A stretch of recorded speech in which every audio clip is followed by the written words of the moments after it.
¿Cuántos ya están inscritos? Porque hoy es el último día. ¿Cuántos ya están inscritos a la cena de matrimonios a la que les estoy invitando y que no tiene costo? Levanten su mano, por favor. Muy bien, veo que algunas manos no se levantaron. Hoy es último día y escúchenlo bien. Ya después, por ejemplo, mañana, hoy hasta las 12 de la noche tienen oportunidad, pero saliendo de aquí del culto, con el único que se pueden inscribir es conmigo, porque hoy me van a entregar los hermanos Damián, el hermano Eduardo, me entregan sus listas. De aquí a las 12 de la noche yo estoy despierto, me pueden hablar. Si les hablan a ellos, ya no cuenta, porque el que está invitando soy yo, no ellos. ¿Sí? Entonces, si van ustedes a pedir intercesión por ahí, no se va a poder, porque ellos no tienen poder intercesor. ¿Sí? El único que salva es Jesucristo. Hay un solo Dios y un solo mediador entre Dios y los hombres, Jesucristo. Y en el caso de la cena, que yo no soy Jesucristo, el único con el que se pueden inscribir es conmigo. ¿Por qué digo esto? Porque siempre lo dejamos a lo último y la gente no se inscribe. Usted tal vez está preguntando, ¿y dónde va a ser? Por el momento no está definido. Estoy buscando un local. ¿Sí? El ministerio a la familia va a apoyar en la cena.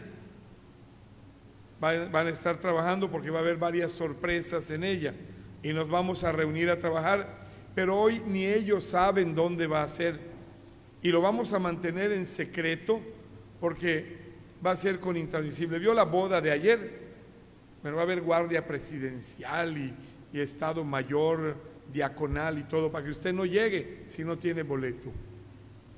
Va a haber guaruras en el camino. ¿Qué quiero decir con esto? Que tenemos que acostumbrarnos a inscribirnos a tiempo. ¿Sí? Gracias, hermano. Gracias. Porque luego todo lo dejan al último. Otra pregunta antes de entrar al mensaje. ¿Cuántos comieron la comida que hizo Goyi hoy? ¿Les gustó? Estuvo deliciosa. La verdad fue para pocos, esa no fue gratis.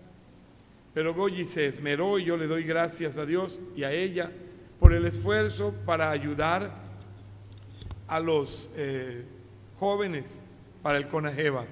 Hermanos, estamos trabajando en ello y como iglesia tenemos algunas metas. Quiero decirles, es parte del mensaje porque nos seguimos atreviendo, se vuelve a llamar el mensaje igual que en la mañana, nos seguimos atreviendo. Nuestro presidente del país ha organizado una cruzada contra el hambre. ¿Cuántos han padecido hambre por necesidad alguna vez en su vida? Que no tenían para comer y vino el hambre. ¿Sí? Hay otros que también la han padecido, pero les da pena levantar su mano. No les dé vergüenza. ¿Verdad que hay lugares donde hay necesidad? Hay lugares donde hay necesidad y en la India, por ejemplo, mueren de hambre, pero no comen res, porque la res es un dios para ellos. Hay lugares donde hay hambre, el pueblo judío, y no comen cerdo, porque el cerdo es un problema, que Dios les mandó no comerlo, y en eso sí obedecen a Dios, pero en todo lo demás no, y se mueren de hambre. ¿Sí? Muchas veces nosotros somos como ese tipo de personas. Hemos visto las bondades de Dios y sus maravillas y no tomamos el riesgo de obedecer y de seguirle. Y no maduramos, no crecemos. Seguimos igual. Quiero que venga conmigo a Gálatas capítulo 4, versículo 19. Gálatas 4, 19. El mensaje es sumamente corto, estamos terminando. Ya la próxima semana no vamos a tocar el tema, atrévete a seguirlo, ya vamos a estar siguiéndole todos.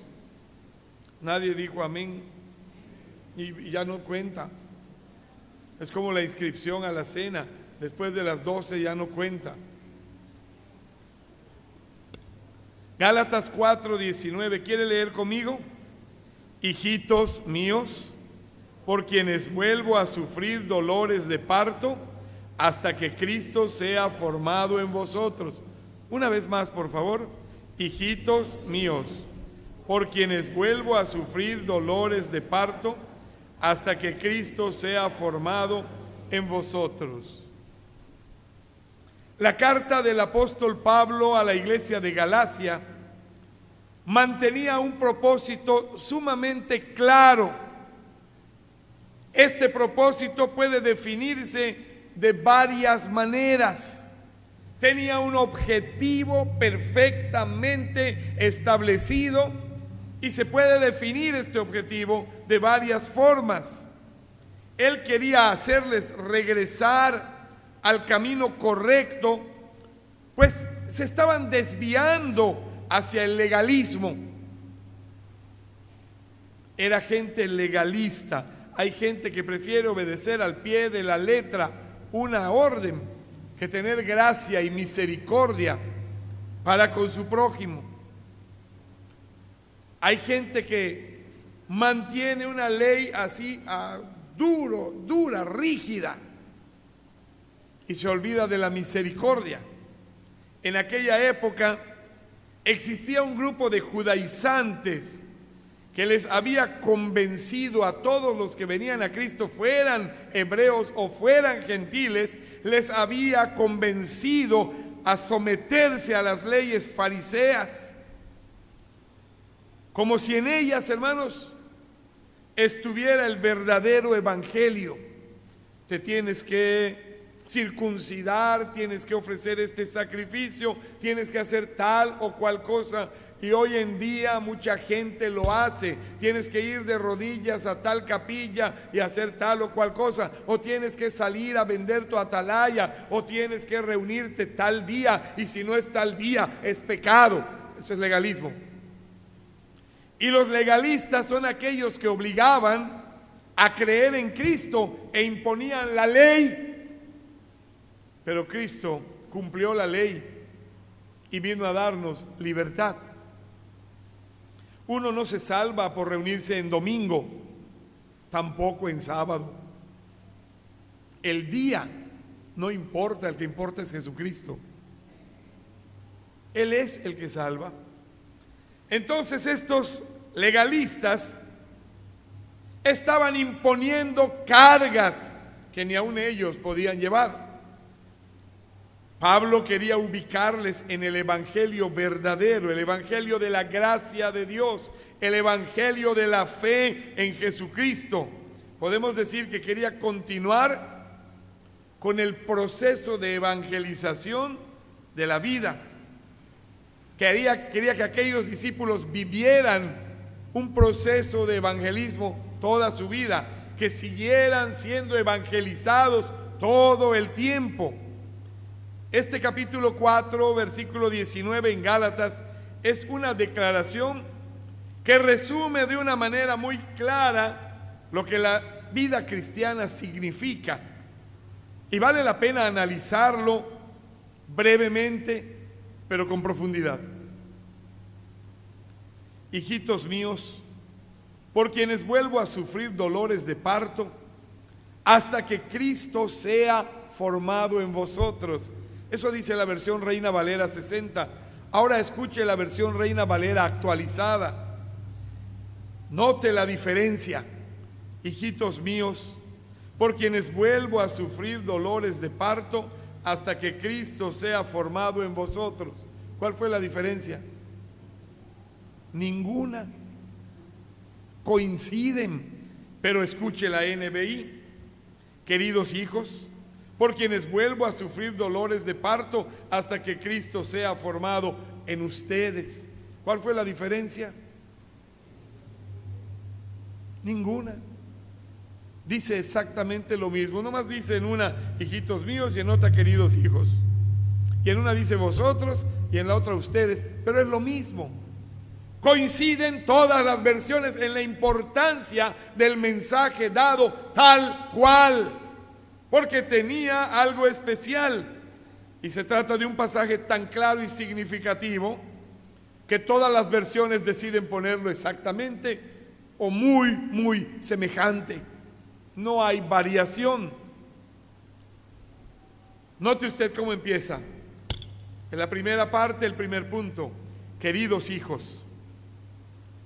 Y esto lo pongo en este título: seguirle a Cristo es sostener profundas relaciones en la comunidad de fe.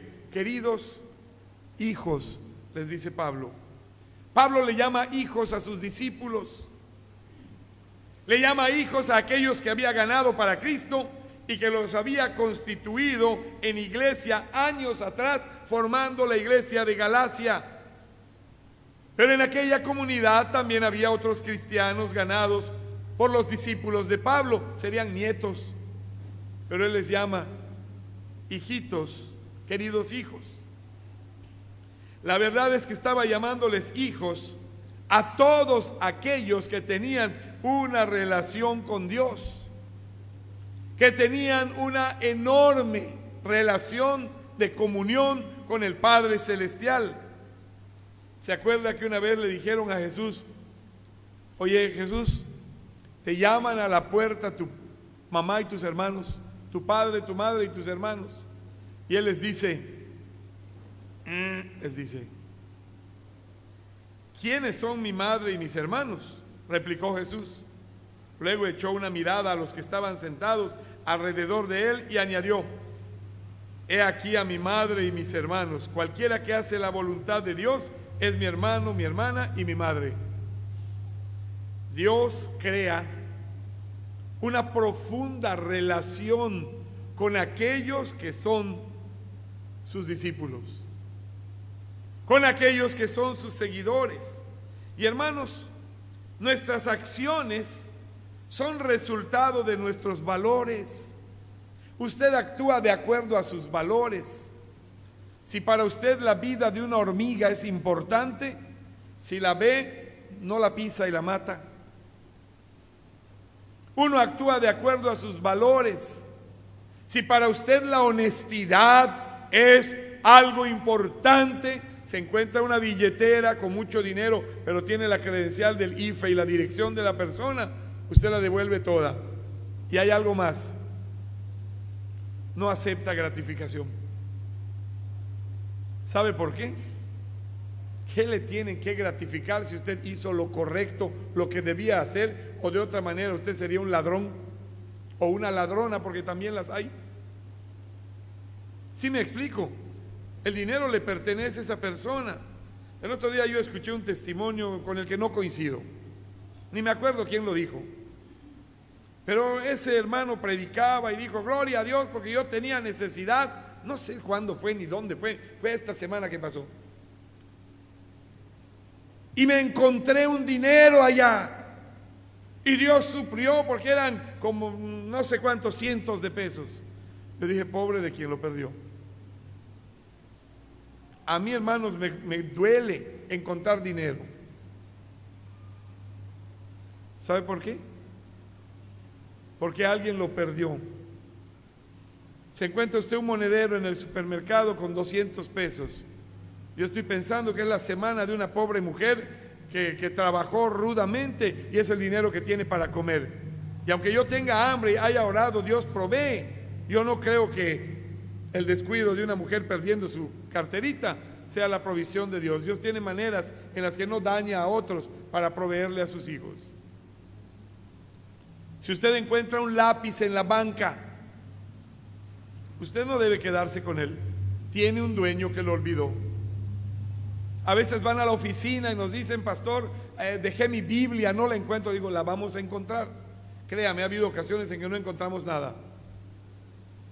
Como no todos los que son están, ni están todos los que son, ni son no sé qué, ni quiénes, qué, ni nada, se pierden a veces. Nunca voy a olvidar el día que mi madre murió. La velamos aquí y yo vine a cargar el féretro con mis hermanos para salir y asenté mi cámara fotográfica ahí. Estaba lleno el templo. Cuando volví, solo el estuche vacío. ¿Cómo ve? Nunca lo voy a olvidar. No les preocupó que yo estaba cargando el féretro, se llevaron. Obviamente no fue un cristiano el que lo hizo, fue un ladrón, un Judas. Entonces yo le digo a usted, la honestidad, la persona actúa de acuerdo a sus valores. Posiblemente alguien vino a acompañarme en el dolor y me causó más dolor, porque hasta hoy me acuerdo.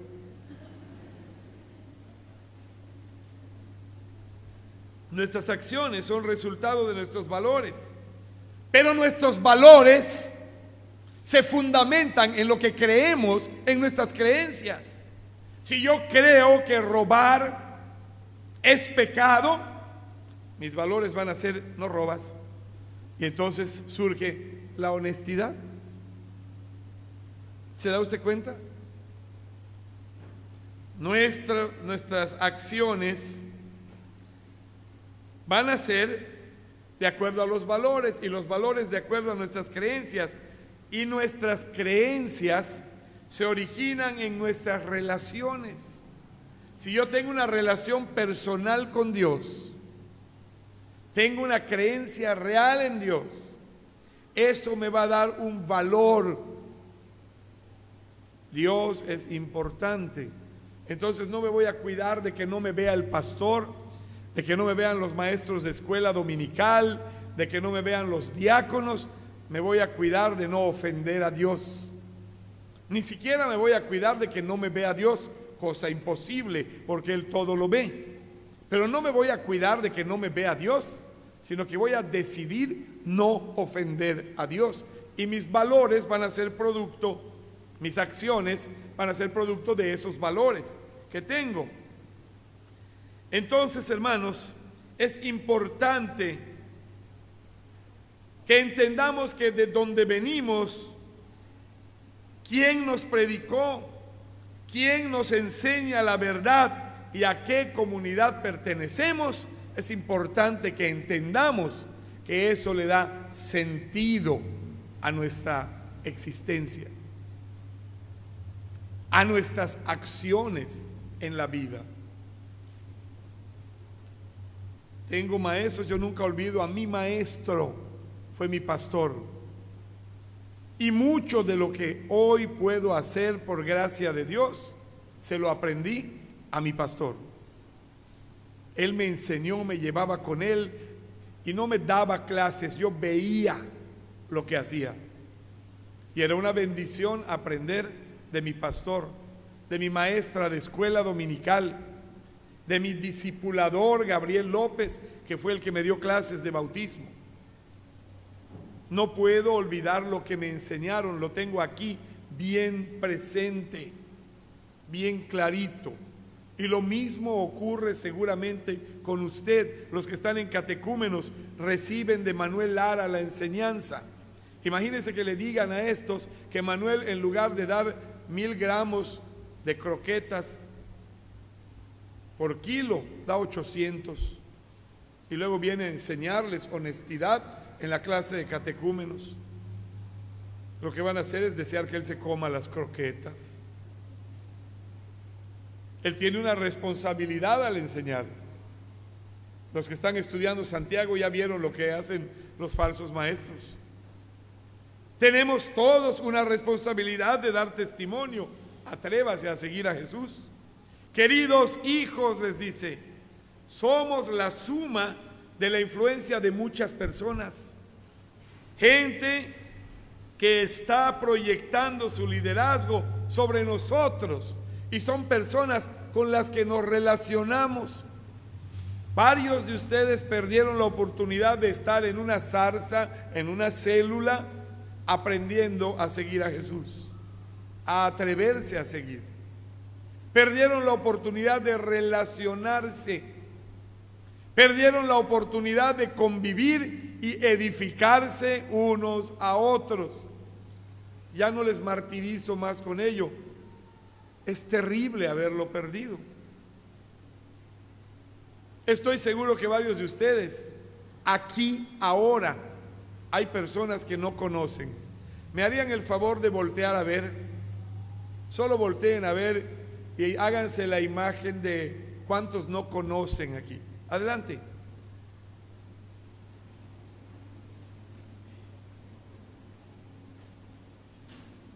¿Sabe usted cómo se llama la primera persona que ve 3 bancas atrás?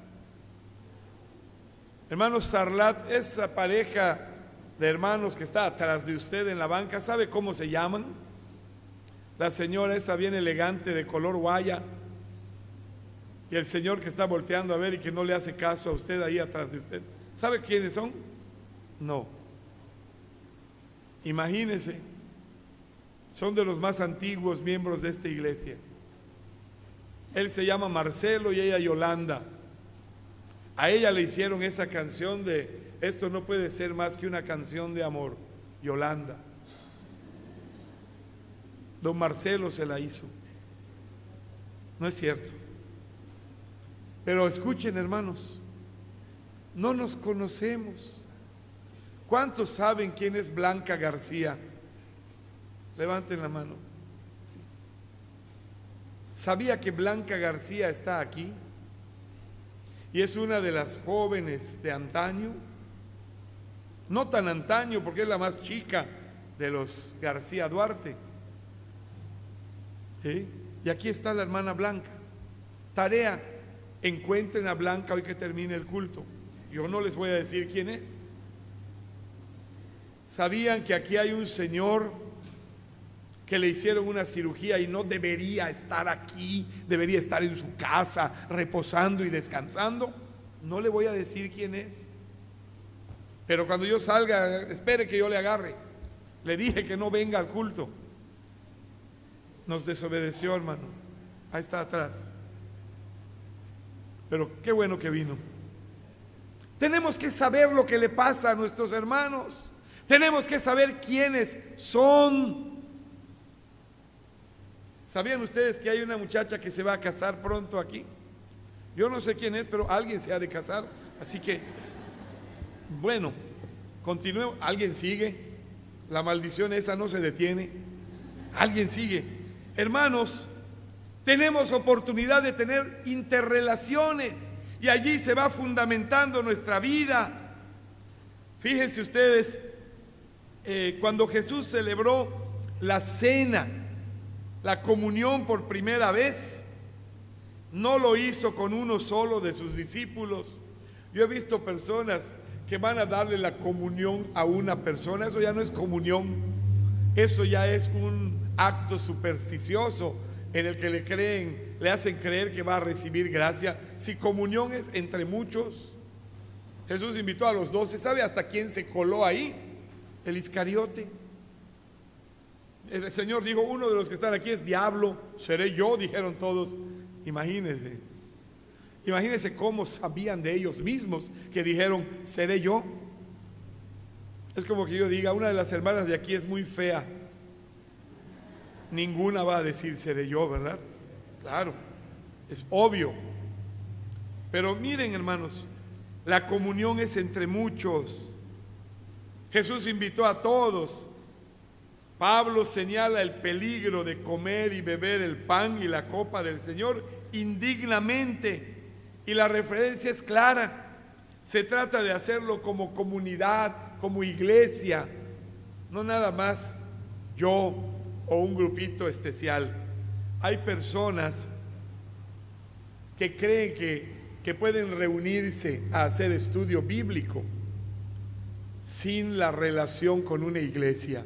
Déjeme decirle algo: el método de Dios es la iglesia. Quien lo hace sin la iglesia, bíblicamente está fuera de la voluntad de Dios. Se le puede ocurrir a X hermano Guillermo Aguayo hacer su grupo en la Héctor Victoria, ahí viven, y a lo mejor prospera porque él predica bonito, pero no es el método de Dios. No es el método de Dios. Las misiones surgen de iglesias. Así lo mandó el Señor, así lo enseña la actitud de Pablo, la actitud de Pedro, la actitud de los cristianos de aquella era. Entonces, hermanos, si vamos a continuar atreviéndonos, si vamos a atrevernos a seguir a Cristo, Debemos hacerlo en una integración seria y profunda con una comunidad que haga lo mismo. Por eso es importante que usted se bautice. Cuando se bautiza, se hace miembro de la iglesia. Algunos dicen: es que estoy muy cómodo así, no tengo membresía, no tengo responsabilidad. Eso no es comunión. Queridos hijos, hablaba de una relación bien profunda, bien importante. Vamos a ver el segundo punto. Por quienes vuelvo a sufrir dolores de parto. Seguirle, hermanos. Este punto 2 me indica que seguirle es un proceso dolorosamente feliz. ¿Se acuerda, hermana, cuando nació su bebé? Bueno, ahora lo moderno es que hacen cesárea y ya no hay dolores de parto, ¿verdad? Y gana más el doctor, que no me oiga el ginecólogo de la iglesia. Es lo más fácil. Pero en la Biblia dice: con dolor darás a luz a tus hijos. ¿Qué siente la mujer que da a luz cuando ya nació el bebé y así todo se lo ponen en sus brazos? No se le olvida. Y cuando ponen 2, hermana, ¿cómo sintió? Y cuando las vio dice: ¡ay! Eran 2. Si vi la cara de la quinceañera anoche, pasa una y le da una flor y al rato viene y dice: si esta ya pasó, dice.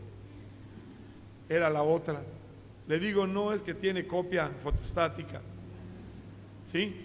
Y así, hermanos, se olvidan del dolor, se olvidan por el gozo. Seguir a Cristo es un proceso dolorosamente feliz. Por eso la figura que usa Pablo es muy clara. El parto. Sufro dolores de parto. Me duele, veo cómo están, se están apartando, se están alejando, me duele. Pero cuando vuelvan me voy a gozar. Los Gálatas ya eran cristianos. Pero el hecho de que usted sea cristiano y se detenga donde está, impide un crecimiento y una relación con Dios, y ya no sigue su proceso de evangelización durante su tiempo en la tierra. Sí, usted y yo tenemos que seguir siendo evangelizados. Recuerde, el primer acto en que le hablaron del evangelio lo hace otra persona, pero la evangelización de su vida la hace el Espíritu Santo en ese proceso de santificación. Podemos decir que hay un proceso continuo de conversión. Por eso algunos nuevos creyentes todavía tienen errores y unos viejos creyentes todavía tienen errores, porque es un proceso, tenemos errores. Dios no ha terminado con nosotros. Y en lugar de desanimarlo: no que eres cristiano, las esposas lo hacen con su esposo, los esposos lo hacen con su esposa: no que vas a la iglesia y cargas tu Biblia Thompson. Deje de ser piedra de tropiezo e instrumento de Satanás para desanimar a su cónyuge. Voltéelo a ver si él le hace eso o ella le hace eso y dígale: ¿por qué ser hijo del diablo? Piedra de tropiezo. No se burle, no desanime a su cónyuge. Hermanos, los que los he defendido con esto, a la salida hablamos. Me tienen que invitar. Pero no yo lo digo, hermanos, lo dice la palabra de Dios. Debemos, dice: exhortaos unos a otros con amor. Exhortar es animar, es motivar.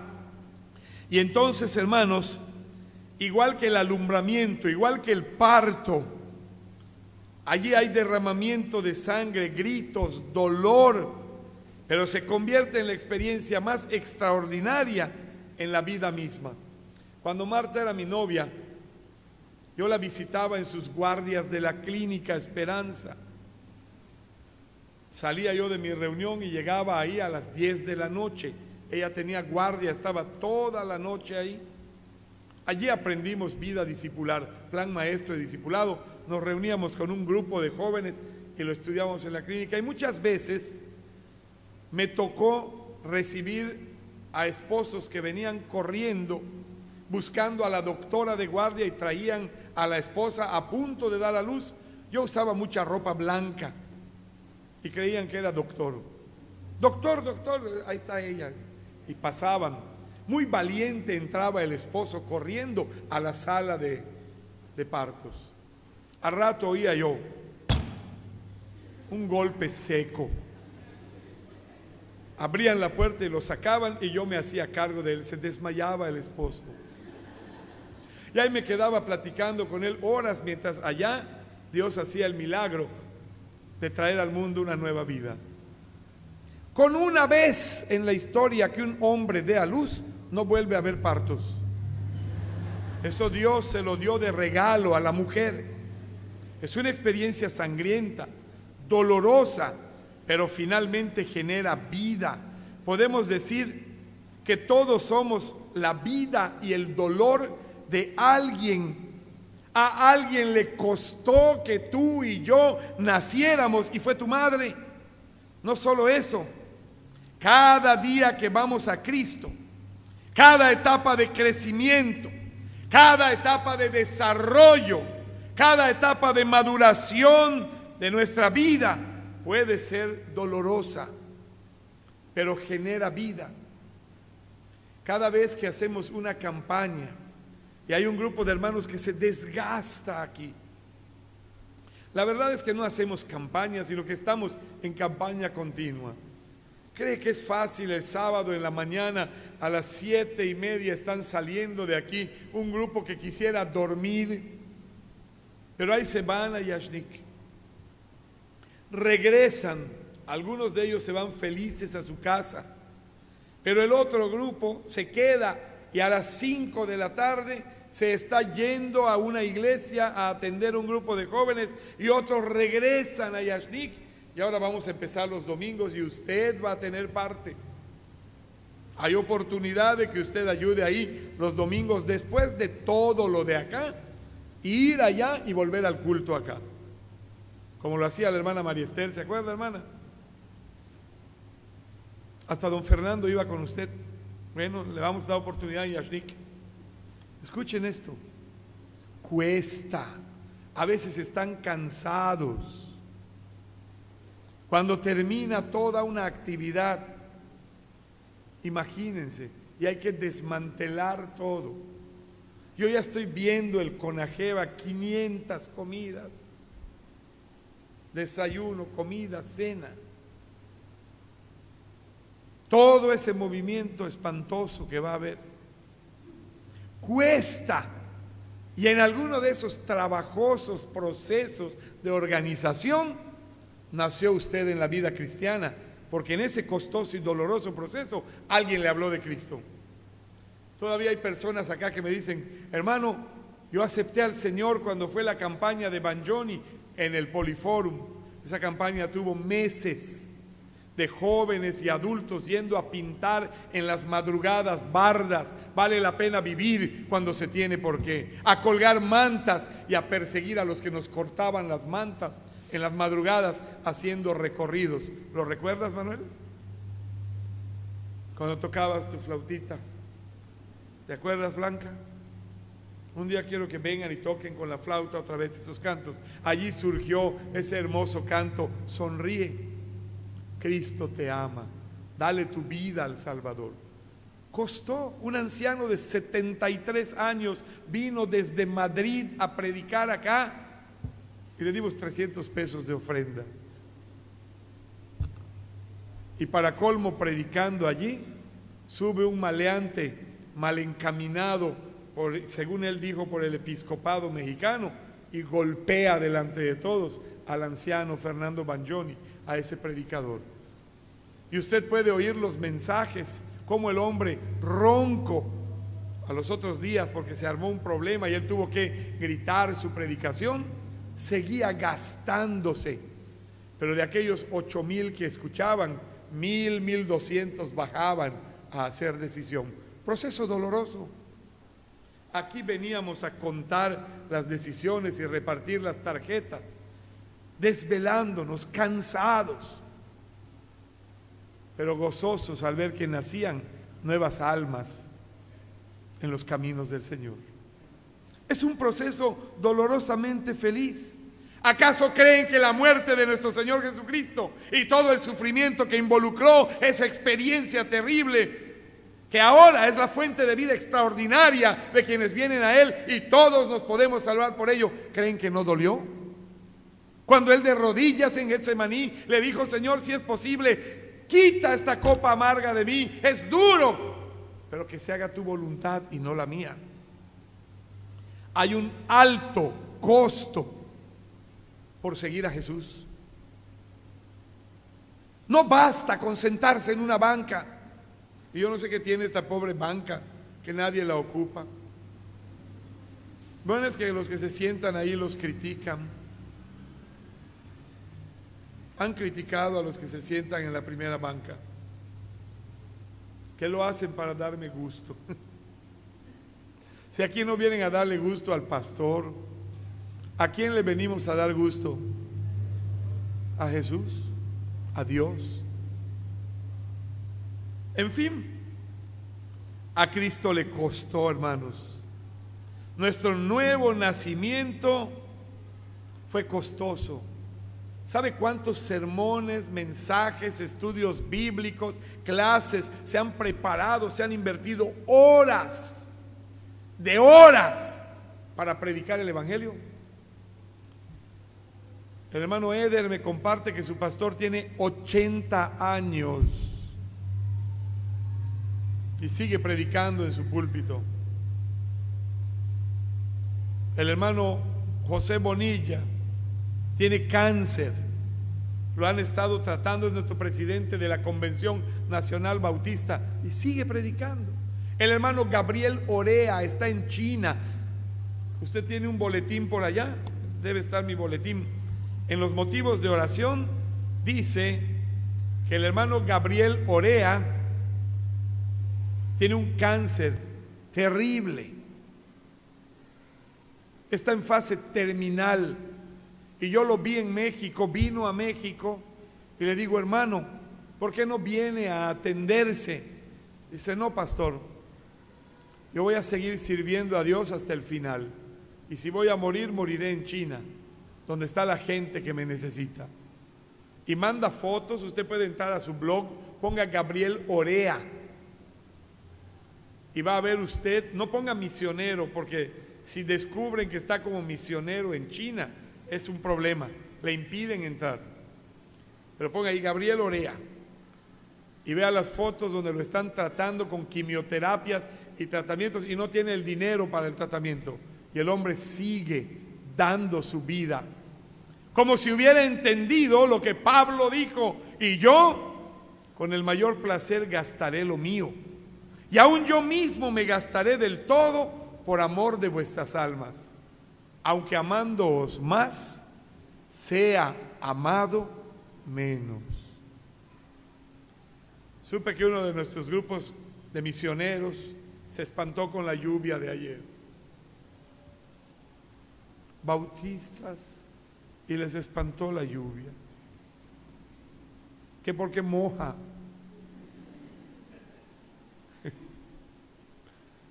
Bueno, ya aprenderán que llueva o truene, hay que servir al Señor.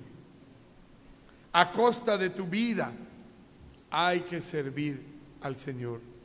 Y vamos al tercer punto, pero cierro el segundo diciéndole: si vamos a continuar atreviéndonos, debemos valorar el costo de la bendición de ser hijos de Dios.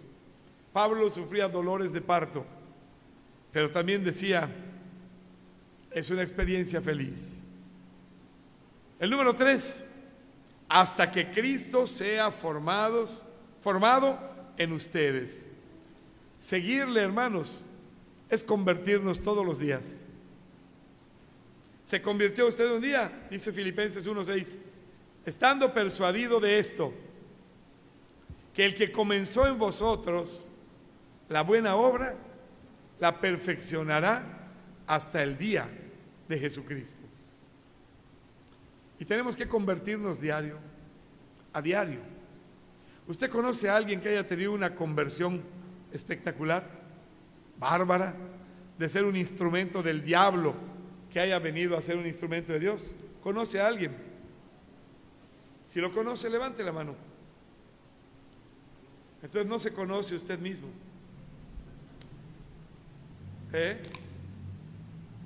No, Dios le sacó de ser un instrumento del diablo, del demonio mismo, porque el pecado es del diablo. No, de ahí le sacó el Señor y le ha vuelto un instrumento de Dios. Entonces, ¿cuántos conocen a uno así? Bueno, es que algunos todavía no lo sacan de allá, por eso no levantan la mano. Debería ser, hermano. Debería ser. Vale la pena entender que nosotros antes éramos instrumentos del diablo. Dice, lo cual erais en otro tiempo. Pero ahora fuisteis llamados de las tinieblas a su luz admirable. Y por eso cometemos errores, porque diario hay una conversión, estamos en un proceso. La palabra que se usa en esta oración, hasta que Cristo sea formado en ustedes, es muy creativa, es muy profunda, tiene que ver con la idea de Cristo extendiéndose. La palabra griega significa Cristo extendiéndose en nuestro ser, como un embrión que va creciendo hasta generar una vida plena. Los de la iglesia de Galacia ya eran cristianos, pero cada día debían seguirlo siendo. Y nosotros también cada día debemos seguir siéndolo. Esto tiene que ver con la diferencia entre evangelismo y evangelización. No es lo mismo. Evangelismo es cuando le hablan a usted por primera vez de Cristo. Y la evangelización es lo que día a día hay en su vida para ir transformándonos Dios en nuevas y mejores personas. El evangelismo lo hizo un hombre, una mujer que le compartió a usted de Cristo. La evangelización el Espíritu Santo la está haciendo. Entonces, cabe una pregunta: ¿está siendo Cristo formado en mi vida? ¿Sigue siendo formado día a día en mí? ¿Soy mejor que ayer por obra del Espíritu Santo? Si vamos a continuar atreviéndonos, ha de ser porque dejamos que Cristo sea formado en nosotros. Y el número 4 y final es el desafío. Se acaban los 40 días más uno. Tenemos esta semana y se cierra. Les quiero comentar que esta semana, el viernes, va a ser, ¿qué fecha? ¿Alguien me puede decir? 26. La siguiente semana no hay, atrévete a seguirlo, va a ser la cena de matrimonios y no va a haber actividad, entran en su reposo. La siguiente es el día 11, ¿sí? No, es 10, no hay actividad. Bueno, los jóvenes se van a reunir aquí en la iglesia y todos, nuestra actividad es por una familia feliz, ¿sí? Así que atrévete a seguirlo, se cierra. El próximo año veremos la continuación con otro proceso del hermano Gilberto Gutiérrez, de 40 días más uno. Aproveche este viernes. El cristianismo es creer en Cristo. El cristianismo es entregarnos a Cristo. El cristianismo es vivir por Cristo. El cristianismo es permanecer en Cristo. El cristianismo es caminar con Cristo. Es pensar en Cristo. Es actuar por Cristo. Es hablar de Cristo. Es amar por Cristo. Amo a los demás por causa de Cristo que vive en mí. Es perdonar por Cristo. Es esperar en Cristo. Es soñar con Cristo. Es morir por Cristo y vivir por Cristo. Es hacer de Cristo el centro de nuestra vida. Él es el sumo pontífice, no el Papa. El sumo pontífice es Cristo. ¿Te atreves a seguirlo más y más cada día? ¿Te atreverías a seguirle? Vale la pena seguir a Jesús.